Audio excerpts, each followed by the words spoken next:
Guys, Mr. Gibson here again. This time I'm going to show you guys how to find the measure of an angle of a right triangle using what's called the trig inverse functions. Inverse just means opposite. So our trig functions took in an angle and gave us a ratio of two sides of the right triangle.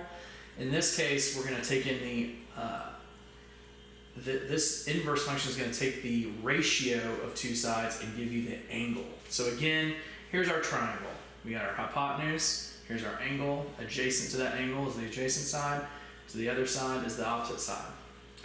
So sine inverse is a whole different function, but like sine has to do with opposite over hypotenuse. So sine inverse, you'll plug in the opposite over hypotenuse, that ratio, you put it into sine inverse, it'll give you the angle. Similarly, cosine inverse, you'll take in the adjacent side over the hypotenuse side, the value of the hypotenuse. That ratio, put that into cosine inverse, and it'll give you the angle. Tangent inverse, same thing. Takes opposite side, adjacent side, okay? Put those in, that ratio, and it'll give you the angle. Let's see a couple of examples here. First example, here's the angle we're trying to find. Here's our right angle. 14.2 is our hypotenuse. Next to this angle is 7, so that's adjacent. So we want to use cosine inverse because that's adjacent hypotenuse. So cosine inverse equals adjacent over hypotenuse. Plug that in, and it will give us our angle, which we're just using the Greek letter theta as our variable. So cosine inverse, adjacent is 7.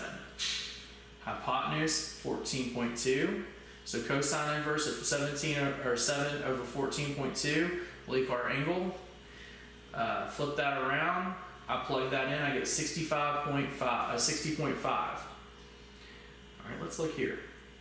How do I do that, Mr. Gibson? How did you get this number? Well, I'm going to hit functions. These right here are your trig inverse functions.